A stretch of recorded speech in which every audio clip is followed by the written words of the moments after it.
टीफी but को CCD ने police मुकाबले में पार कर दिया। रात को एक तस्वीर जारी होती है, वो तस्वीर का जरा बखौर जायजा लें। उनका चेहरे में से उनकी आंखें चीख चीख के पुकार रही हैं कि मुझे बचा लो। 5-6 लोग आते हैं, आके ना टीफी बट को जबरदस्ती छीन के गन पॉइंट पर ले जाते हैं हथकड़ियों समेत। फायरिंग का तबादला हुआ जो कि 20 से 25 मिनट तक जारी रहा। गोलियों की बुछाड़ें थमी तो आगे एक शख्स को नीम मुर्दा हालत में पाया गया। जब उसके पास जाके देखा तो पता लगा इनका मफरूर मुल्जिम ख्वाजा तारीफ गुलशन उर्फ टीफी बट के बलाज मर्डर के बाद जो सोशल मीडिया पे कैंपेन शुरू हुई #जस्टिस फॉर बलाज, उससे इतना प्रेशर क्रिएट हुआ कि इदारों ने ये सोचा कि अब खत्म करना पड़ेगा सारे मामले में। को मरवाया, इनका इनकाउंटर हुआ, इनके साथियों को भेजा सोशल मीडिया ने। टीफी बट का तो इनकाउंटर हो गया, लेकिन एक और नामजद मुल्जिम गोगी बट साहब इसमें नामजद मुल्जिम। क्या फ्यूचर देख रहे हैं आप इसमें? कुछ भी हो सकता को मुकदमे में नामजद कर दिए गए। ये भी बातें हमें पता चल रही हैं कि जो वहाँ पे जो इनकाउंटर हुआ है जी, उसकी इमाम में उनको शामिल कर दिया गया, उनकी इमाम पे वहाँ पे बंदे भेजे गए। ये जो खबरें आ रही हैं, एक और बड़ा इनकाउंटर होने जा रहा है। अनकरीब कुछ इस तरह की बड़ी खबरें सुनने की मतलब है। ठीक है, आपको अनकरीब खबरें मिलेंगी।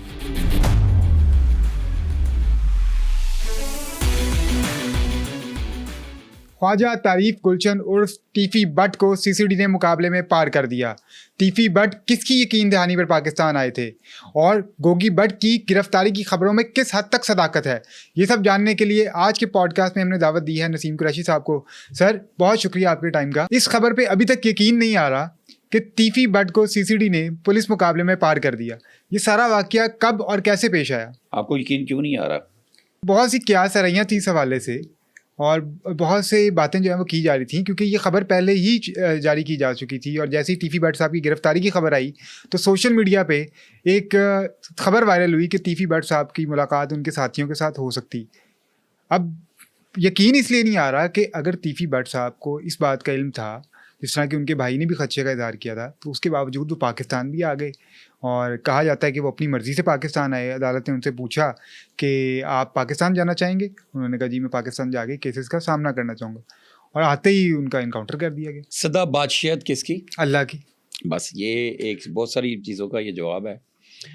अल्लाह जो है टीफी बट साहब के गुनाह माफ़ करे और उनके लायकिन को सब्र अता फरमाए। जाहिर है जी, मैं याद होगा आपने पहले भी पॉडकास्ट किया था, तो मैं एक कानूनी बात करता हूँ। वो ये है कि पाकिस्तान पिनल कोड के तहत, पाकिस्तान के आइन के तहत हर मुल्जिम को एक हक दिया गया है, एक उसके राइट्स हैं, हकूक़ हैं कि वो अपना दिफा कर सके। जी, तो इसी तरह उसकी जो इस रिश्तेदार अजीज़ हैं उनको दुख भी है। अच्छा, अब आप आ जाते हैं आपकी बातों की तरफ। एमरेट्स की जो एमरेट्स एयरलाइन है उसके ज़रिए ये क्या कहते हैं हमारे यहाँ पे पहुँचे, कराची एयरपोर्ट पर लैंड किया। कराची एयरपोर्ट पहुँचे और फ्लाइट नंबर था उसका E606। ठीक है, उसके ज़रिए पहुँचे और कहा यह जा रहा है। 2 बातें हैं जो इनके अपने सरकारी ज़राए से इन्होंने प्रेस रिलीज़ वगैरह जारी की है, ये उसके हवाले से उन्होंने ये बताया कि वहाँ से बाय रोड आ रहे थे कराची से। ठीक है, जो हमें पीर साहब ने बताया, उन्होंने बताया जी वहाँ से निजी त्यारे के ज़रिए रहीम यार खान एयरपोर्ट गए। ठीक है, और फिर रात को एक तस्वीर जारी होती है। जी, मैं चाहूँगा कि आप नाज़रीन को दिखाएं, आप दिखाते नहीं, लेकिन मैं इसके ऊपर कुछ ज़रा दिखाएं। वो तस्वीर का ज़रा बखौर जायज़ा लें। सही। और यहाँ पे प्रोपेगेंडा ये किया गया, बाकायदा ये बात फैलाई गई कि यहाँ लाहौर के किसी आला ऑफिसर के कमरे ऑफिस की है जहाँ पे वो मुतमईन बैठे हैं। जी, ठीक है, मुतमईन बैठे हैं। लेकिन सितम ज़रीफ़ी ये है कि ये अभी आप फ़ोटो दिखाएं, वो जो रात को फ़ोटो जारी हुई थी, तो उसमें उनके चेहरे को ज़रा क्लोज करके दिखाइएगा। तो उनका चेहरे में से उनकी आंखें चीख चीख के पुकार रही हैं कि मुझे बचा लो। अच्छा, यानी उनको पहले आप अगर वो रात को वो देख लेते, और देख लेते, तो उसमें वो सुबह का किस्सा वो पहले बयान कर रही थी उनकी आंखें। ठीक है, उनको मालूम था उनके साथ क्या होने वाला है, और एक तस्वीर वहाँ पे बनाई गई और बताया ये गया कि लाहौर के एक बड़े ऑफिसर के ऑफिस में ये उतारी गई है। और अगर आप उसी जहाँ पे उनका यूँ बाजू पड़ा है या यूँ करे बैठे, वो जो सोफ़ा है, आप उस सोफ़े के बाजू को ज़रा देख लें, वो फटा हुआ है। ठीक है, फटा हुआ है। अब ये क्या कह रहा है, ये फटा हुआ, ये क्या मैसेज दे रहा है? ये लाहौर का सोफ़ा नहीं है, जी, ये रहीम यार खान के या तो एयरपोर्ट का या फिर वहाँ के किसी पुलिस ऑफिसर के ऑफिस का है। ठीक है। जहाँ तक मेरा ख्याल है कि वहाँ के एयरपोर्ट के कोई सी रिटेनिंग रूम का ये कमरे का, जहाँ पे वो थोड़ी देर के लिए रुके हैं गाड़ियों के इंतज़ार में, जहाँ से उतरे पीर साहब के ज़रिए। सही। ठीक है जी। फिर वहाँ से ये निकले, स्क्रिप्ट पहले से तैयार था, कह सकते हैं, कहने वाला यूँ ही कहते हैं, मुझे कई दोस्तों ने कहा जी स्क्रिप्ट तैयार था, लेकिन मैं ये कहता हूँ कि लाहौर में भी साथी छुड़ाने के लिए आ रहे हैं तो वहाँ भी तो आ सकते हैं ना साथी जी। तो इन्फॉर्मेशन, जो लोग दुश्मनियाँ रखते हैं इन्फॉर्मेशन भी रखते हैं, बिल्कुल ऐसी है, सारी रखते हैं। ये खबर तो आ गई थी कि वो लैंड कर चुके हैं, लैंड कर चुके हैं, उनके अपने अजीज वगैरह रख सकते हैं बकौल पुलिस के जी। तो जी वहाँ से वो जब चले हैं रहीम यार खान से सादकाबाद रोड पे या वहाँ पे करके, मुझे हमें इलाकों का ज़्यादा नाम नहीं पता, तो थाना कोट सब्जल, सही, सीन बेजेलाम, सही, सब्जल है रहीम यार खान का इलाका। उसके इलाके में एक वीराने में एक सड़क के ऊपर ये जा रहे थे। FIR के मुताबिक एक सफ़ेद करोला और एक ब्लैक करोला ने इनका पीछा करना शुरू कर दिया। ठीक। तो जो एक सफ़ेद गाड़ी थी ना, सफ़ेद करोला बकौल उस FIR के जो मुद्दई हैं वो DSP हुसनैन हैदर हैं। DSP हुसनैन हैदर के बारे में सुन लें। DSP हुसनैन हैदर को मैं बड़ा पुराना जानता हूँ, सही, ठीक है ना। चूजार में क्राइम रिपोर्टिंग मैं उसको जब SHO लगा करते तब से जानता हूँ। DSP हुसनैन हैदर एक इस टाइप का बंदा है जिसको आप खरीद नहीं सकते। अच्छा, सही, मतलब आप उसको किसी भी किस्म की, कोई किस्म की लालच, ओहदा, मतलब ऑनेस्ट शख्सियत है। ठीक है। वैसे भी मिलेंगे आप, डाउन टू अर्थ आदमी है, लेकिन मुल्ज़िमों के लिए बड़े बहुत ख़तरने की इलामत है, दहशत की इलामत है, ठीक है। और ये हुसनैन हैदर की एक ये भी खूबी है, मैं आपको बता दूं कि उसको ये पता चल जाए कि ये मजलूम है और इसको फंसाया जा रहा है बगैर किसी सिफारिश के, बगैर किसी रेफरेंस के। वो बंदा होए, बुढ़ी होए, बाबा होए, जवान होए, वो उसको जो कानून के दायरे में जो उसकी हेल्प कर सकता है उसको कर देता है। उसको ये पता चल जाए कि ये बेगुनाह, ठीक है, और उसको ये पता चल जाए कि ये गुनाहगार है, कल्परेट है, और चाहे जितना मर्जी पावरफुल हो वो उसको कर लेगा। क्यों मैं ये क्यों बात कर रहा हूँ, मैं जब क्राइम रिपोर्टिंग करता था तब की बात है, ठीक है ना। अब तो मैं आप जैसे दोस्त बुला लेते हैं तो हम आ जाते हैं, हम रूटीन क्राइम रिपोर्टिंग नहीं करते। तो ये हुसनैन हैदर साहब की जो है ना DSP, ये CCD माल्टन लाहौर, ठीक है ना, इनके जिम्मे। तो ये बताते हैं कि जी एक सफ़ेद गाड़ी जो है ना आगे आ जाती है, ठीक है, तो उतरे अंधाधुन उन्होंने फायरिंग शुरू कर दी, जिससे जो है ना इनका ड्राइवर नूर अली जो है, एक गाड़ी का ड्राइवर जिसकी बेल्ट नंबर है D628, ठीक है ना, कांस्टेबल ड्राइवर जो है वो बाजू में गोली लगने से शदीद जख्मी हो जाता है। 5-6 लोग आते हैं, आके ना तीफी बट को ज़बरदस्ती छीन के गन पॉइंट पर ले जाते हैं हथकड़ियों समेत। अच्छा, हथकड़ियों समेत, ठीक है, और लेकर गाड़ी में फरार हो जाते हैं। इन्होंने जाहिर है एक गाड़ी को इर्द गिर्द से 4-5 से पुलिस की गाड़ी को जो आ रही है आप क्लाशनों वाले घेर लें तो क्या कर सकते हैं, ठीक है। बहरहाल इन्होंने मुकाबला किया जो भी है। तो इन्होंने फौरी तौर पे अपने अफसरान आला को इतला दी, 15 पे कॉल की। तो आगे जाकर ना CCD रहीम यार खान, ठीक है, उनको 2 मशकूक गाड़ियाँ थी नजर आई।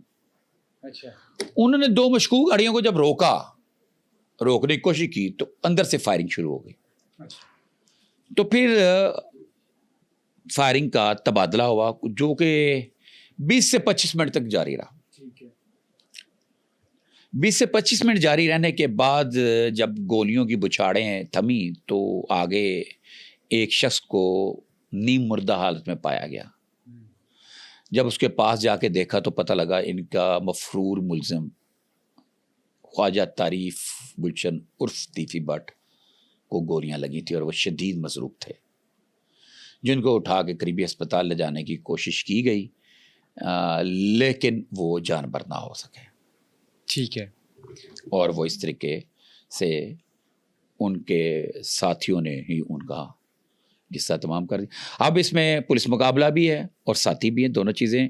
अब जिसने जो कहानी गढ़नी है वो अपनी से गढ़ ले, हम तो वो बात करेंगे जो हमें हमारे ज़राए ने और जो हमारे पास सरकारी ज़राए से प्रेस रिलीज़ भी जारी हुई। प्रेस रिलीज़ में जो मैंने आपको बयान किया है यही कुछ है। प्रेस रिलीज़ में बाकायदा ये पहली दफ़ा ऐसा हुआ है कि मैंने महसूस किया है पहली दफ़ा कि फौरी तौर पे प्रेस रिलीज़ भी सोशल मीडिया के ऊपर जारी की गई है।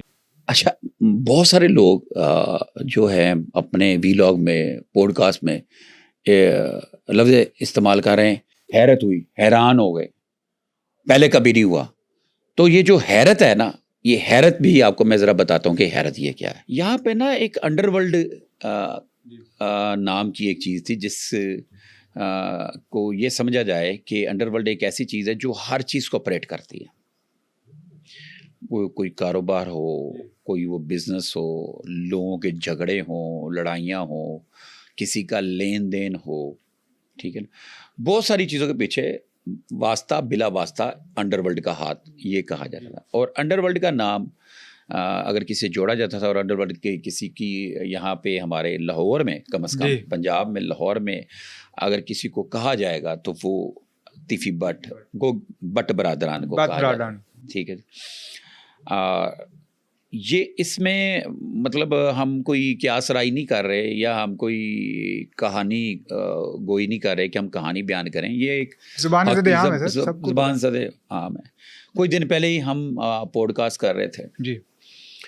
उसने मुझसे एक आखिर में तकरीबन या दरमियान में एक क्वेश्चन किया था कि इनका इनकाउंटर होगा या नहीं होगा। तो मैंने क्या जवाब दिया था आपको? कुछ भी हो सकता है, ये मैंने ही सवाल किया था। ये आप अपने नाज़रीन को दिखाएं। ठीक है। हमारे पास ये इन्फॉर्मेशन बहुत पहले से थी, सही, लेकिन चूंकि जिन सोर्सेज ने हमें कहा था, और वैसे भी मेरी एक आदत है कि मैं पैनिक क्रिएट नहीं करता, ठीक। और जैसे मैंने कहा था कुछ भी हो सकता है, हालात कभी भी कुछ भी चेंज हो सकते हैं। कुछ दिन पहले तक ये चीज़ें तय हो गई थी, कुछ दिन पहले तक ये चीज़ें तय हो गई थी कि ये यहाँ आएंगे और इनको क्या कहते हैं JIT के सामने पेश किया जाएगा और जो एक प्रोसेस होता है वो प्रोसेस चलेगा। ठीक है, ठीक हो गया जी। तो वो उसी पे बातें चल रही। उस पर बहुत सारे लोगों ने वीलॉग भी किए और दावे भी किए। किसी ने तो इनाम रख दिया कि इतने पैसे ले जाना कि वो अगर आ जाए। फिर इस तरह की बातें भी आई सामने जो कि तीफी भट्ट साहब के ऊपर ना लोगों ने दावा कर दिया है वहाँ पे 7 करोड़ के 6 करोड़ दिरहम का। अब मैं थोड़ा सा इसको वजाहत कर दें पहले जी। नहीं, ये अब तो तीफी भट्ट साहब का पुलिस इनकाउंटर हो चुका, पुलिस मुकाबला हो चुका हुआ, ये बात वाज़िया है। और इसी के ऊपर हम बात कर रहे हैं कि ये इसके महरुकात क्या थे और क्या चीज़ें। तो ज़रूरी है कि हम ज़रा पीछे चले जाए, थोड़ा ज़्यादा पीछे नहीं, थोड़ा पीछे चले जाएं, दुबई तक चले, जब गिरफ्तारी UAE तक चले जाएं। ठीक है जी। अब वहाँ पे ये उनके देखें ना, उनके चाहने वालों ने और कुछ हमारे जर्नलिस्टों ने या हमारे मीडिया इन्फ्लुएंसर्स ने, मैं सबको जर्नलिस्ट बोलूँगा क्योंकि हमारे एक आध लोगों ने बड़ा इसको बुरा मनाया जब कभी कहीं पे कोई एक दो बात हुई कि ये जर्नलिस्ट नहीं है, जो अच्छा बोल लेता है वो आके चैनल बना लेता है। तो ज़ाहिर अब उनको लोग फॉलो कर रहे हैं, तो हम सबको ही कर। उन लोगों ने मुख्तलिफ किस्म की आसराइयाँ की। ठीक है, ड्रामाई अंदाज में गिरफ्तार जी। ठीक है, वो भाई कोई फिल्म चली ड्रामाई अंदाज में से गिरफ्तार, यूं ही पुलिस रेड करती है, यूं ही पकड़ती है, यूं ही गिरफ्तार करती है। सही, ठीक है जी। वो चाहे किसी को पकड़ने जाए, चाहे कोई पकड़ा जाए। और अक्सर ये होता है कि आप रेड करने कुछ किसी चीज़ के लिए गए हैं और काबू आपके उससे बड़ी चीज़ आ गई। बिल्कुल ठीक, खुदाई आप किसी और चीज़ के लिए कर रहे हैं, नीचे से आपके तेल निकल आया। ये बहुत सारी ऐसी एग्जाम्पल्स हैं, मिसालें हैं। तो यहाँ पे उन्होंने ये कहा जी इतने धर्म याद रखें, वहाँ का एक लॉ होता है, हर स्टेट का अपना एक लॉ है, और वहाँ पे लॉ के हिसाब से बहुत सारी चीज़ें जो है ना बड़ी क्लियर हैं। हमारे यहाँ से पाकिस्तानी जब जाते हैं ना वहाँ पे दुबई एयरपोर्ट से उतरती क्यू में लग जाते हैं। ठीक है, हमारे यहाँ पे क्यू में नहीं लगते हैं। ठीक है ना, पासपोर्ट बनवाने जाएं आप देखें कितना बड़ा रश होता है। जो माड़ा आदमी होता है और क्यू जो लगा होता है, जब तगड़ा आदमी होता है वो किसी न किसी वाय से वो इधर से दूसरे मेन गेट से अंदर गया होता है, उसको अंदर साहब सलाम भी कर रहा होता है, उसका पासपोर्ट भी बन रहा होता है। ठीक है ना, और ये वहाँ पे दुबई में ये तस्वर भी नहीं है, बल्कि और कई कंट्रीज़ में। तो वहाँ पे अगर कोई इल्ज़ाम लगाता है ना कि मेरे 6 करोड़ रुपए इन्होंने देने हैं, जी, वो इतना आसान नहीं है, क्योंकि वहाँ की स्टेट उनसे ये पूछ सकती है भाई ये 6 करोड़ रुपए कौन से हैं, तुम्हारे पास कहाँ से आए। अब 6 करोड़ दिरहम बनते हैं पाकिस्तानी 4-5 अरब रुपया। और ये पाकिस्तान में नहीं पूरी दुनिया में बहुत बड़ी रकम है। जी, पहले तो ये चीज़ें क्लियर हो गई। अब फिर आगे आ जाएं, जो बातें हो रही थी ना कि यहाँ पे आके उनके हवाले नहीं किया जाए, वो एक मैं अगर मुझसे पूछते क्वेश्चन आज से 2 दिन पहले, तो मैं आपको बताता एक कानूनी चीज़ें हैं। जब CCD एक्ट जब बना, उसकी तजावीज़ जो बनी, जो काबीना ने उसको पास किया, वज़ीर आला ने पास किया, उसको असम्बली ने पास किया, जिसके बाद CCD का वजूद सामने आया, उसमें ये जो थी ना ख़ानदानी दुश्मनियाँ, नामज़द मुकदमात, ये सारे मुकदमा जो थे वो डिस्ट्रिक्ट पुलिस नहीं करने थे। मतलब लाहौर में मुकदमा है तो लाहौर की पुलिस करेगी, गुजरांवाला का मुकदमा है गुजरांवाला की पुलिस करेगी, CCD के पास नहीं जाएगा। ठीक है मर्डर का। और अगर उसमें कोई ऐसा केस है कि जैसे कि मीर बिलाज का मर्डर था, उसमें ये होता कि नामालूम जो है शूटर आया और वो उसने मार के वो चला गया, उसको वहाँ मौके पे लोगों ने गोलियां से मार दिया और उसके बाद शूटर की शनाख्त ना हुई। इसकी तो लोगों ने तस्वीरें जारी कर दी जी, टीवी भट्ट साहब के मरहूम के साथ तस्वीरें, बिल्कुल उसके तस्वीरें उन्होंने जारी कर दी कि ये तो वो नामालूम तो ना हुआ, उन नामजद FIR हुई।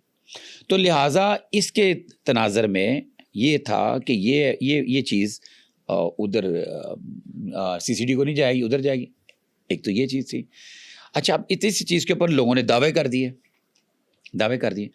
जबकि एक कानून के अंदर ही एक चीज़, छोटी सी एक बारीक सी लाइन है कि अगर कोई अदारे समझें कि ये तफ्तीश यहाँ से चेंज होनी चाहिए, सही, ठीक है, या फिर मुद्दई कह देंगे ये तफ्तीश हम मुतमईन नहीं है, इवन के मुल्ज़िम पार्टी कह दे जी हम मुतमईन नहीं, यहाँ से वो तफ्तीश चेंज हो सकती है। बिल्कुल, एक मामूली से ऑर्डर से हो सकती है और एक ऑर्डर से हो सकती है। और हुआ भी ये जब वहाँ से चले, जो अब आ जाते हैं वापस, बहुत लंबी बात हो जाएगी, हम इसको ज़रा मुख्तसर करते हैं। तो ये जब वहाँ से चले, जो आपने बात की, आपने बात की कि जी उनको पूछा गया, पहली बात तो ये है कि जो मुल्ज़िम होता है उससे राय नहीं पूछी जाती होती। सही, ठीक है ना। ये तो आप फेस सेविंग के लिए हो सकता है, ये बात किसी ने, उनके चाहने वालों ने या उनके फैमिली मेम्बर ने या किसी ने ये बात की हो कि जो उनको पेश किया गया, तो जब पता चल गया कि हमने अब जाना ही जाना है, फैसला हो गया ना, क्योंकि मैंने आपको ये वाज़ेह कर दी, वो जो उनका जो लॉ है, वो लॉ ये कहता है कि अगर आपने स्टेट के कोई पैसे देने हैं, उनकी बैंक के पैसे देने हैं जी, वहाँ पे किसी कंपनी का आपने देना, डिफ़ाल्टर हैं, किसी जनरल स्टोर के डिफ़ाल्टर हैं, आप किसी भी चीज़ के अंदर ना देंदा है, इवन कि आपने अगर वहाँ पे कोई वायलेशन की है, सड़क क्रॉस करते हुए ड्राइविंग वायलेशन की है, उसका आपने जुर्माना पे नहीं किया हुआ, तो आपको एयरपोर्ट पर रोक लिया जाएगा। बिल्कुल, आप वो पे करेंगे तो जाएंगे। ये उनके लॉ, उस लॉ के तहत तो लोगों ने ये पेशन गोइयाँ शुरू कर दी। और मैंने आपको बता दिया कि वो इतने पैसे बताना, वहाँ पे फेक कार्रवाई करना, बैक डेट पे, क्योंकि वहाँ पे हर चीज़ कंप्यूटराइज हो गई हुई है। बिल्कुल, वो वाला तस्वर ही नहीं होता ना कि आप ये कि आप पीछे इंदराज किया और आप करके यार सब। ये बात जो है ना कि जज साहब ने पूछा और इन्होंने कहा मैं जाना, हो गया होगा, चलो मरने वाला मर गया, हम कहते हैं जी ठीक है, सही, हम कहते हैं मान लेते हैं जी, ये बात उनकी ख्वाहिश पे। अब आ जाए बात ये ख्वाहिश के ऊपर, ये ख्वाहिश जो उनके दिल में आई कि मैं अपने वतन वापस जाके मुकदमान का सामना करूंगा, ये हौसला किसने दिया? अब ये हौसला एक लाहौर पुलिस की एक बड़ी शख्सियत जो है, लाहौर पुलिस की जो ये चाहते हैं कि यहाँ से लॉ ये चीज़ें ख़त्म हो, उनके आगे से कनेक्शन है वहाँ पे मरकज़ में किसी बड़ी शख्सियत के साथ। ठीक है, उस बड़ी शख्सियत ने जनाब इंटरफेयर करके इन चीज़ों को शॉर्ट टर्म करके लीगली, जी ये कि नहीं लीगली, क्योंकि ज़ाहिर मुल्ज़म है, ठीक है, वो 1163 बटा 24 के FIR चूंग की इस FIR में वो नामजद मुल्ज़म है जी, मशवरे की दफ़ा लगी, ठीक है, मशवरे दफ़ा लगी, नामजद मुल्ज़म है ना, नामजद मुल्ज़म हो गया। तो वो दुनिया किसी भी कोने में हो जहाँ पे आपका आपस में कॉन्ट्रैक्ट हो उनके साथ, तो वहाँ से आ सकता है। बिल्कुल। तो उन्होंने इंटरफेयर किया, वो आए। सर ये जो फैसला है ये इनके पाकिस्तान आने से पहले हो चुका था या पाकिस्तान आने के बाद हुआ? एट द 11th आवर, ये आज मैं अब आपको खबर ब्रेक कर रहा हूँ। ठीक है। ये फैसला हुआ कि भाई इनको जो, ये बड़ी ऑफ द रिकॉर्ड बात है, ठीक है, ठीक है ना। ये पीर साहब ने बताई है, किसी सरकारी अफसर की बात नहीं, किसी सरकारी जराए की बात नहीं है। ऐਵੇਂ पीर साहब ने शुगरन गल दस्ती, अपने चस्के लिए दस्ती या फिर ट्विस्ट देने के लिए बताई। वो क्या बात है वो सुन लें। ये मैं कह रहा हूँ किसी जराए से नहीं है, सरकारी पीर साहब की बात है। ये पीर साहब आपको पता कौन है, ठीक है। पीर साहब का कहना है कि अचानक इन्होंने सोचा कि यार ये क्या, अगर ये आएंगे तो पेश किया जाएगा, तो ये होगा, आ गए, पेश हो गए, चले गए, फलानी पुलिस के हवाले कर दिया गया, ये नोटिस हो गया, आज कोर्ट में पेश किया जाएगा, इतने बज के इतने मिनट पर पेश किया जाएगा, वकला इंतज़ार कर रहे हैं, फलाना इंतज़ार कर रहा है, ये जा रहा है, वो आ रहे, आ गए, जज के सामने आए, जज अभी तक बैठे नहीं हुए, जज नमाज के वक्फे में चले गए हैं, जज साहब आ गए हैं, केस शुरू हुआ, जज ने फैसला में महफूज कर लिया, उन्होंने कहा बाद में अगली तारीख पड़ गई। कहते ये एक नई चीज़ चलती रहेगी। सही, ये एक अलग प्रेशर है। इनकी शामत की दसाई है, इनको इनके साथ जेडे पंजाबी के हथ किस तरह होया, हथ यह होया कि जब टीपू ट्रक्का वाला की डेथ हुई 2010 में, जब उसका हुआ या उसके दादा का हुआ उससे पहले जी, तो उस वक्त सोशल मीडिया नहीं था। अच्छा, जब अमीर बिलाज का मर्डर होता है जी तो सोशल मीडिया आ चुका था। बिल्कुल, सोशल मीडिया आपको याद है 2013-14 में आ गया था, जिस वक्त व्हाट्सएप का जन्म हुआ और फेसबुक आई, लेकिन व्हाट्सएप पे ज़्यादा स्पीड आपको आ गई, जैसे जितनी स्पीड से वायरल होने लगी चीज़ें। यूट्यूब आ गई, मुख्तलिफ प्लेटफॉर्म आ गए और मुतबादल प्लेटफॉर्म मिल गए। मतलब एक मखसूस अखबारात होते थे, मखसूस चैनल होते थे। जैसे व्हाट्सएप आया तो व्हाट्सएप ग्रुपों में खबरें, व्हाट्सएप अखबार बन गए छोटे छोटे, मतलब एक्सेस हो गया, लोग बीच में आने शुरू हो गए, नए फेस आने शुरू हो गए। यूट्यूब ने एक नया ट्रेंड दे दिया, सडन आपको चेंज ही करके रख दिया। अब सोशल मीडिया एक ऐसी खौफनाक चीज़ है कि आपने बड़े तहकीक करके, रिसर्च करके आपने वीडियो आपने अपलोड की, नीचे ऐसा कमेंट होगा कि आप सुन के आपके दिमाग ख़राब हो जाएंगे, ठीक है ना। अब हम जो ये बात कर रहे हैं, आप हमारे पे उस पर देख लीजिएगा जी, क्या कमेंट्स आएंगे नीचे। सही, ठीक है, अच्छे भी आएंगे और कुछ ऐसे आएंगे कि आप देख के कहेंगे यार ये क्या है, ये इतनी खौफनाक चीज़ है। तो ये इनको मरवाया, इनका इनकाउंटर हुआ, इनके साथियों को भेजा सोशल मीडिया ने। यानी आप ये कह रहे हैं कि बलाज मर्डर के बाद जो सोशल मीडिया पे कैंपेन शुरू हुई #जस्टिस फॉर बलाज, उससे इतना प्रेशर क्रिएट हुआ कि इदारों ने ये सोचा कि अब इसको जो है ख़त्म करना पड़ेगा। इदारों को सोचने की बात नहीं है, मैं आपको बताऊं, ये एक वेव चलती होती है। इदारे तो हमेशा, मैं आपको एक सिंपल सी बात बताता हूँ, जो भी इदारा होता है वो हमेशा ये नहीं चाह रहा होता कि इधर पाउडर बिके जी, इधर मर्डर हो, इधर कोई अपनी दुकानदारी बना के रखे, सही, और यहाँ अदारा है और बदमाशी इधर हो रही हो, ठीक है ना। अदारे ये नहीं कहते होते, ठीक है ना। अंदर कुछ काली भेड़ें और उनके छोटे छोटे मफादात और बारीक चीज़ें। हम बड़ी गहरी बातें कर रहे हैं, बड़ी मैं वो बातें कर रहा हूँ जो आप तवज्जो कीजिएगा, बाकी कहीं पे नहीं होगी। सही, हम उसके ऊपर हकीकत पे बात करेंगे ना।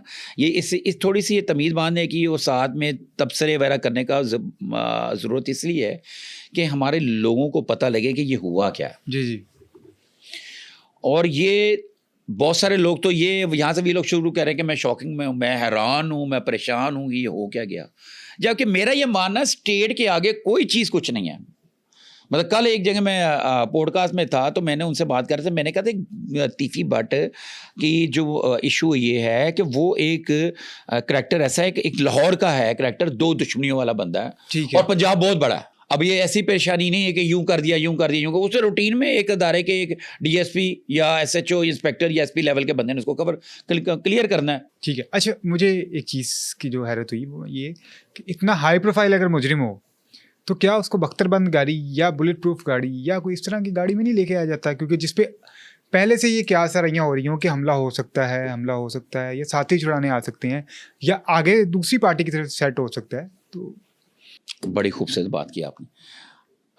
आप एक दिन पहले की बात है जिसमें ये पता लगा जी तीफी भट्ट को लाया जा रहा है, तीफी भट्ट आ चुके हैं, लाहौर आ चुके हैं, और वो जो तस्वीर जारी हुई बिल्कुल ऐसी है। उसमें बाकायदा तौर पे बताया गया, ये ज़रा मेरी बात को गौर कीजिएगा, ठीक है ना, ये समझदार लोगों के लिए चीज़ है, जब बाकायदा तौर पर बताया गया कि लाहौर के एक आला अफसर के, जी तो फिर वहाँ पे तो ज़रूरत नहीं है ना किसी भी ऐसी सिक्योरिटी की। ठीक है।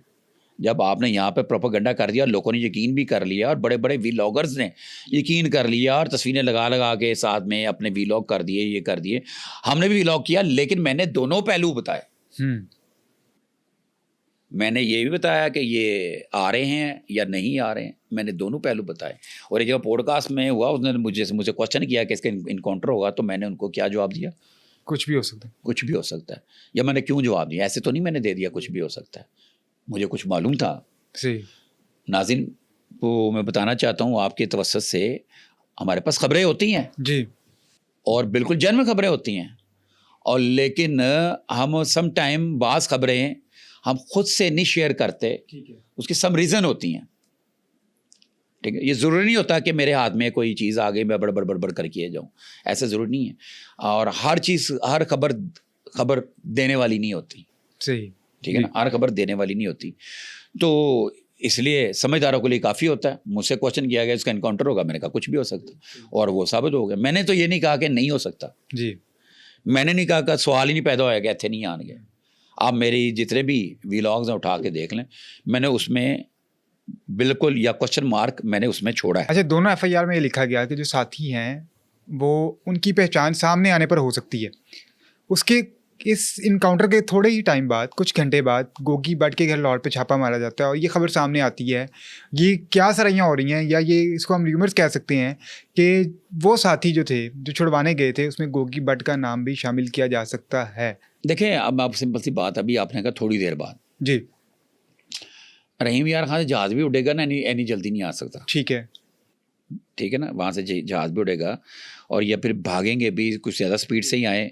तो जैसे ये जो आप बात कर रहे हैं ना, ये गोगी भट्ट के घर में छापे की, ये कोई 12 बजे के करीब कोई यही उम्र, ये क्या सराइयाँ ये फैली हैं, ठीक है ना, और वो बेल पे हैं, लेकिन कुछ दिनों से अंडरग्राउंड है, उनका कोई बयान भी नहीं आ रहा, कोई कुछ भी नहीं आ रहा। और पीर साहब ये भी कह रहे हैं कि वो शायद पुलिस की हिरासत में, ठीक है, और कहने वाले जैसे ये बात फैला रहे हैं, क्योंकि ना एक चीज़ याद रखें, मैं पहली दफ़ा मैंने ज़िंदगी में देखा, मेरी इतनी बड़ी हमने जर्नलिज्म गुजारी, लाइफ गुजारी, और एक कहावत होती थी कि जिंदा हाथी लख दा ते मरिया 1.25 लाख का। और ये पहली दफ़ा ऐसे हुआ है, मुझे महसूस हुआ ऐसे कि जिंदा हाथी 1.25 लाख दा ते मरिया कख दा। मतलब एक जिंदगी में ना, और घेरा तंग कर दिया, इसको कहते हैं ज़मीन का किसी के लिए तंग हो जाना, इसको कहते हैं। सही। कि ये अब तक जो कहानियाँ, स्टोरियाँ थी, हमने पहले बताया कि हम ना इस तरफ हैं ना उस तरफ हैं, तो ये पहली दफ़ा ऐसे हुआ कि अचानक ही जो है ना घेरा इनका तंग हुआ कि ये फ़रार हो गए। पहले एफआईआर के फ़रार हो गए, और पहले भी ऐसे होता था। जो आपको याद होगा ऐवान अदल केस, जी, 2005, कितने लोग उसमें मर्डर हुए। बिल्कुल, आपकी रिसर्च बड़ी अच्छी है। जब भी मैं बात कर, आप डेट बिल्कुल, बल्कि आपने एक डेट मेरी भी करेक्ट कराई है, टीपू वाली, तो वेरी नाइस। तो उसमें कितने लोगों का मारे गए थे? जी, 7-8 लोग थे मारे गए थे। जी जी। उसमें भी नामजद कौन कौन थे? तीफी और गोगी भी नामजद थे उसमें। हाँ जी। हम बात कर रहे थे अभी पिछले दिनों, ये अगस्त में, जब ये गोगी भट्ट साहब सामने आए, इनका एक भांजे का रोड एक्सीडेंट हुआ। जी जी। मैंने तो यही बात की थी। रोड एक्सीडेंट में वो बड़ा प्यारा बच्चा था, हैवी बाइक के रोड एक्सीडेंट में, ये जो करीम ब्लॉक से, वाई साहब का बेटा, करीम ब्लॉक से जो इधर को आती है शौकत अली रोड जो है ना, उस पर वो उसका एक्सीडेंट हुआ, उसकी डेथ होगी, सडन डेथ होगी। तो फिर ये गोगी भट्ट साहब सामने मंजर आम पर आए, तो उसके बाद इन्होंने बेल कराई। ठीक है। बेल करा कर ये CCPO लाहौर उनके पास सामने पेश हुए अपनी JIT के सामने।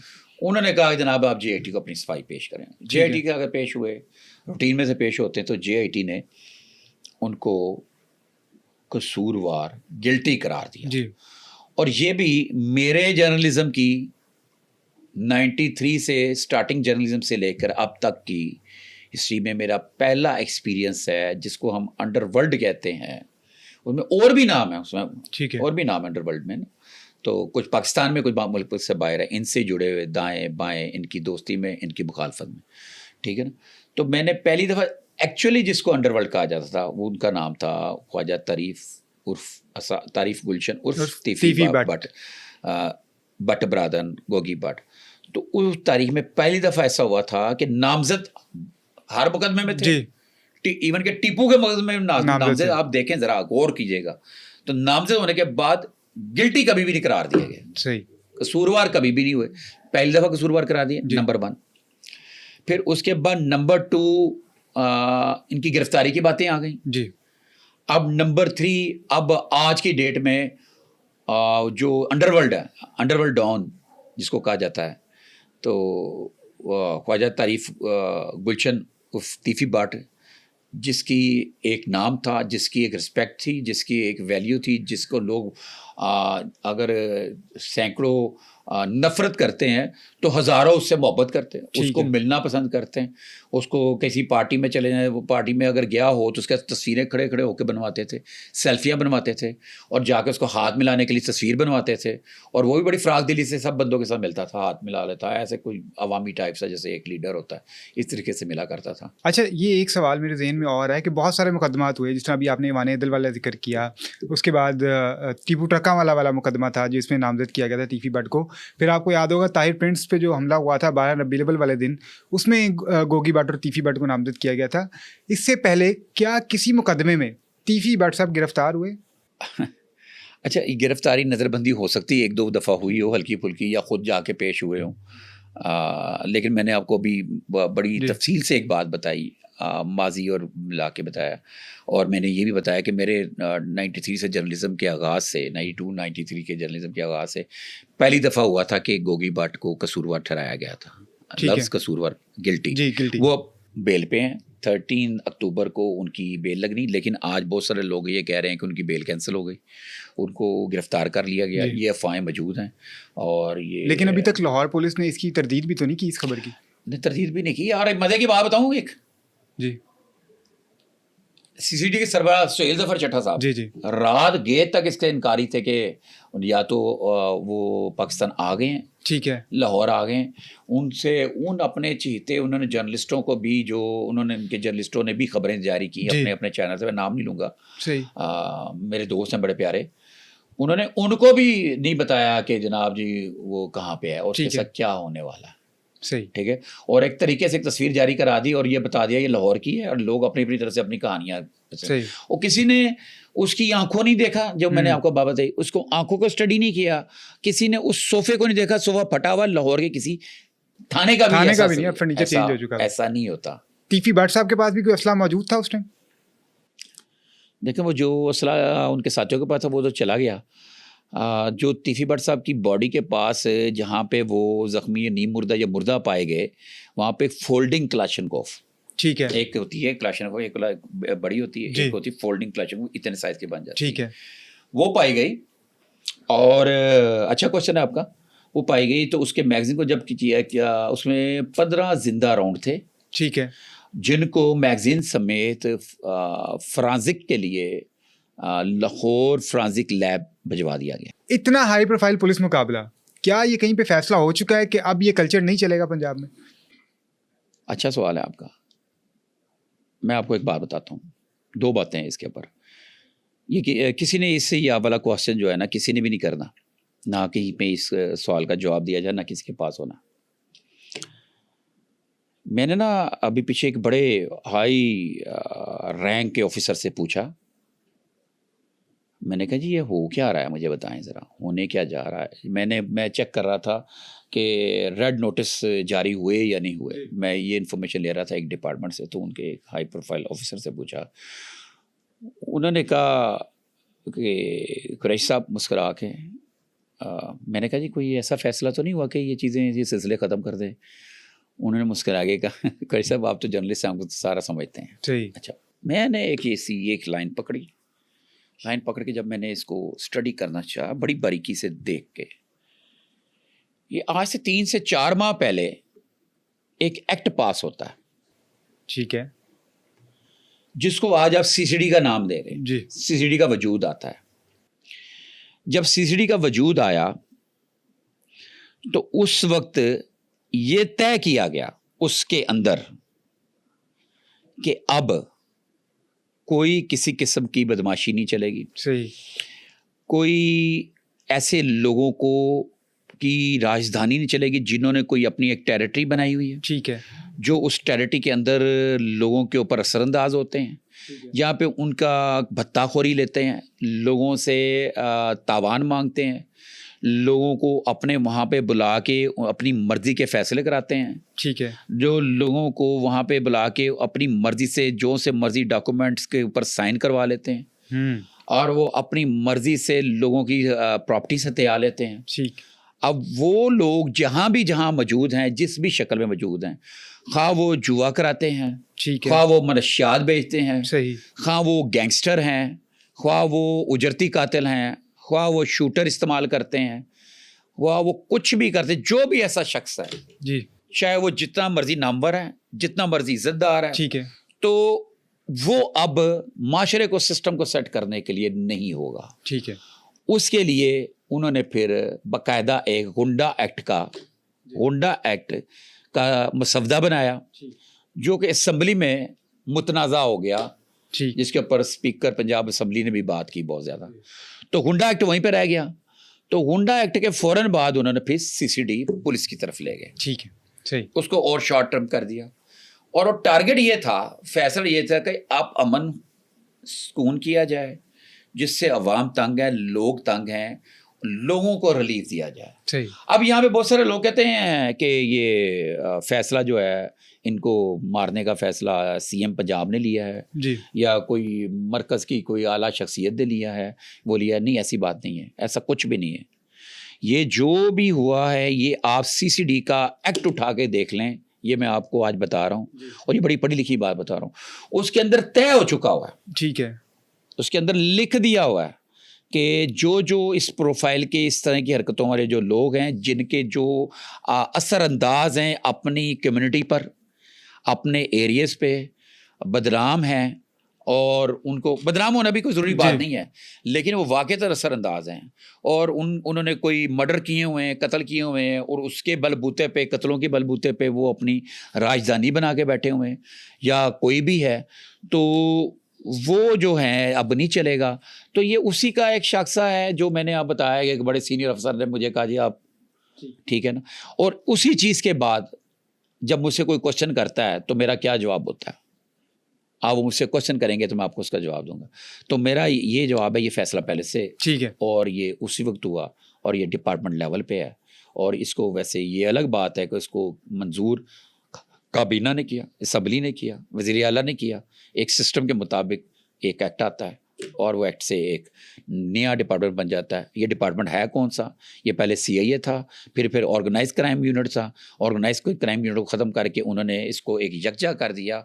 ऑर्गेनाइज क्राइम यूनिट में या CIA में ये होता था कि लाहौर की CIA ने अगर मुल्तान रेड करनी है तो वहाँ पर को 4 परमिशन चाहिए। अब ये एक डिपार्टमेंट बन गया, तो इनका अपना जो एडिशनल IG और या उसके नीचे के लोग हैं, उसी के एक आर्डर से और लाहौर से रहीम यार खां, राजनपुर, इस्लामाबाद, मुल्तान, लिया, बत्तौकी, पेशावर, लाहौर का कोई ऑफिसर कहीं भी जाके कार्रवाई कर सकता है। ये जो खबरें सामने आई इनकाउंटर वाली, उसके बाद हमने बहुत सारे देखा कि लोगों के रवैये बदल गए।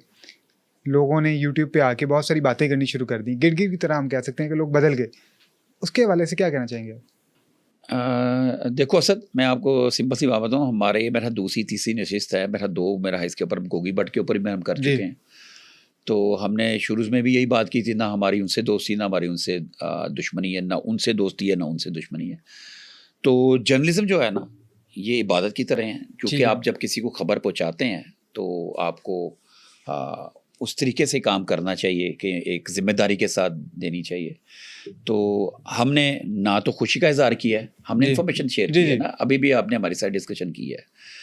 तो ये हर बंदों को, मैंने आपको पहले बताया था, बहुत सारे लोगों का झुकाव किसी का उस तरफ है, कुछ का उस तरफ है, और कुछ इस तरह के लोग भी हैं जो भी मफाद परस्त लोग होते हैं, जो फौरी देख के परला चेंज कर लेते हैं। ठीक है। उसका नाज़रीन खुद फैसला कर लेंगे, आपके ने और मैंने क्या फैसला। अच्छा सर, आखिर में ये बताइएगा कि इस केस के हवाले से तीफी भट्ट का तो इनकाउंटर हो गया, लेकिन एक और नामजद मुल्जिम जिनका भी हमने जिक्र भी किया, गोगी भट्ट साहब इसमें नामजद मुल्जिम है, क्या फ्यूचर देख रहे हैं आप इसमें?